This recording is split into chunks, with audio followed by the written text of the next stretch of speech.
Assalamu alaikum, my students. How are you? Grade 9. Let's complete our lessons. We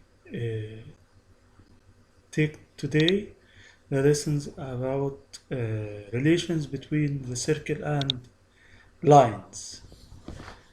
The title of our lesson is Circle Properties. Then let's see the first point. We will talk about lines with circle. Let's see here. This is our circle. And this line we name it radius, and this point we name it the center of the circle. And this line, I told you before, this is what you know. Yes, it's a chord. And this line, you see it, it's a line which touches a circle in one point. We name it tangent. Then the point number 2, let's talk about the relation between the radius and the chord. You will see our circle with center M, and if we draw this chord, you know the chord is a line joining any 2 points on the circle. Then we have here point A, and here is point B. Then we join the 2 points, we get the chord, and we name it the line segment AB is a chord. And here we have this point C is the midpoint of the chord. What does it mean? C is the midpoint of the chord AB. That's meaning AC equals BC. Or this point C divides the chord into 2 half line segments. And you see here we have these 2 symbols. We name these 2 lines are equal. AC equals BC. They having the same length. And if we draw MC, we will see that this line MC is a perpendicular to the chord AB. If we have this point in the midpoint of the chord AB, and if you join the center to this point, we will see this MC is a perpendicular to AB. We can refer to this statement is a perpendicular to with this symbol. Then this symbol means is perpendicular to. What does it mean? That's meaning we have 2 equal angles, each of 90 degrees. Then let's see the next point. We will talk about the perpendicular bisector of a chord. Then here we have the circle with center M,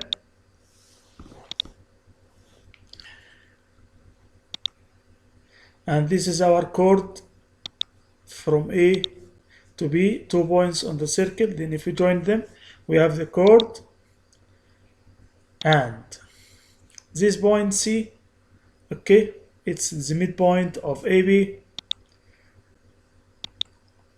And I told you before, that's meaning we divide the chord AB into 2 halves. And if we draw from C perpendicular, okay,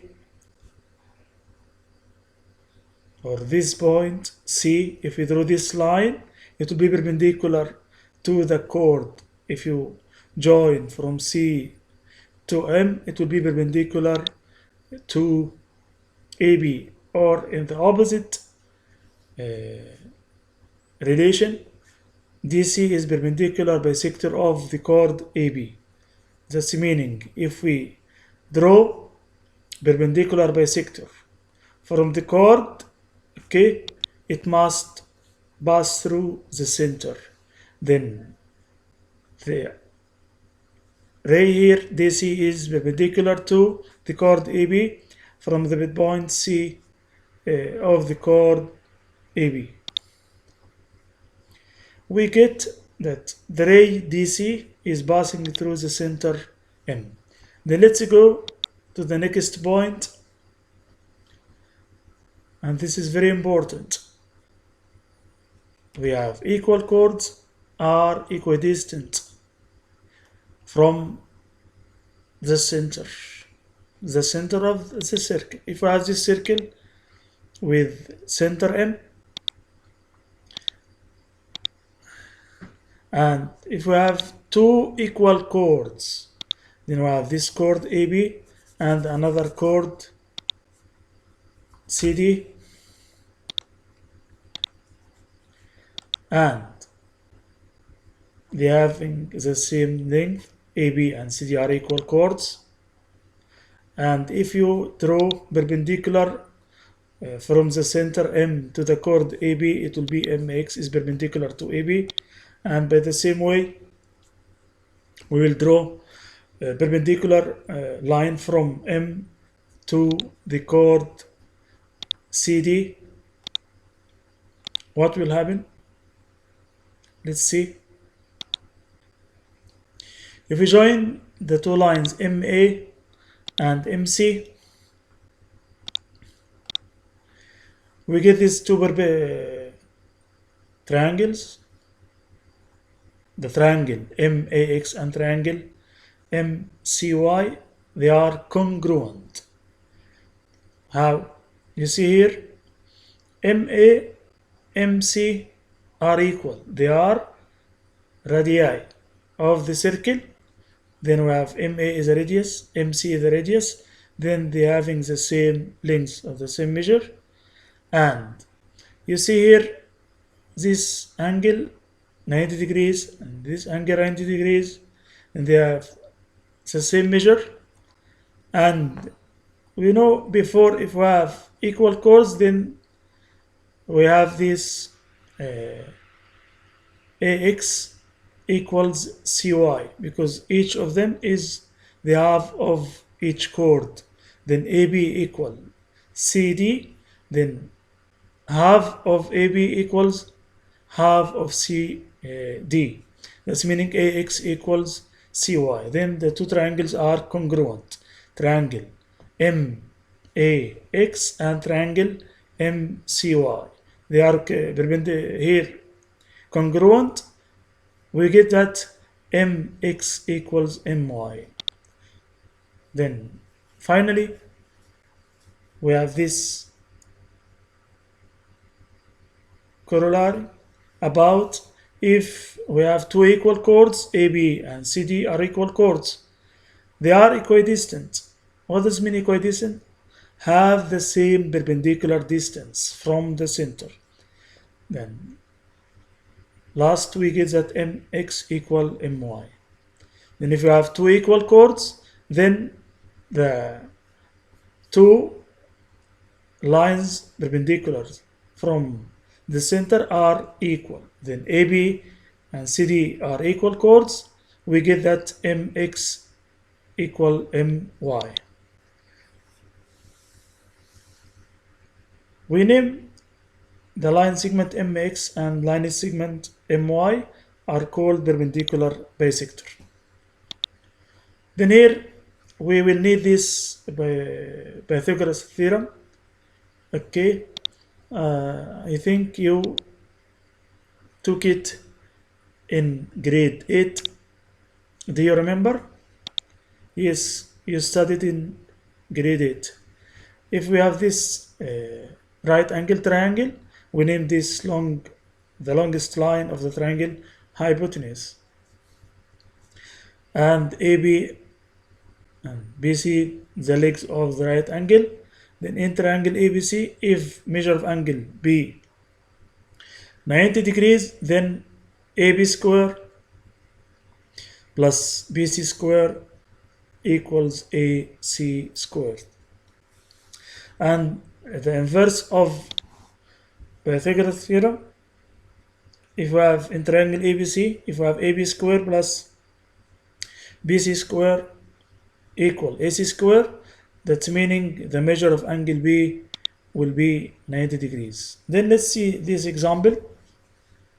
In triangle ABC, AC equals 4 and BC equal 3. We name this line A and we name this line B. Then how to get C? From the Pythagoras theorem, A square plus B square, A square plus B square equals C square. Then A, 3, then 3 square, B, 4, then 4 square equals C square, then 3 square means 9, and 4 square will be 16 equals C square. Then you see here,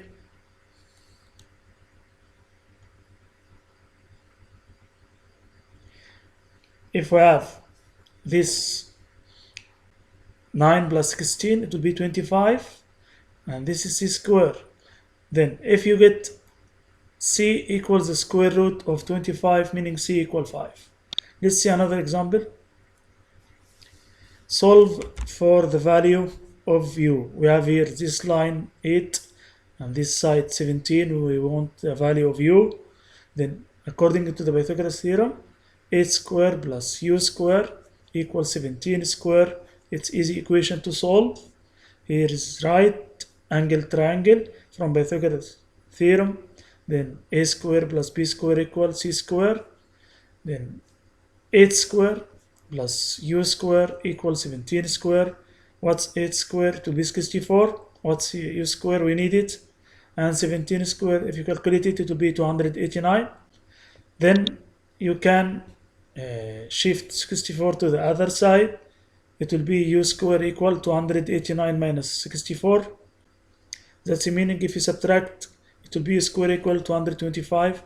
If you cancel square from the left side, you'll put in the other side square root, then U equals the square root of 225. It will be 15. Thank you for your good listening. Next lesson we will solve some examples about the relations between the center and the chords. If we draw perpendicular lines from the center of the circle, and we will get some examples next time. Thank you so much.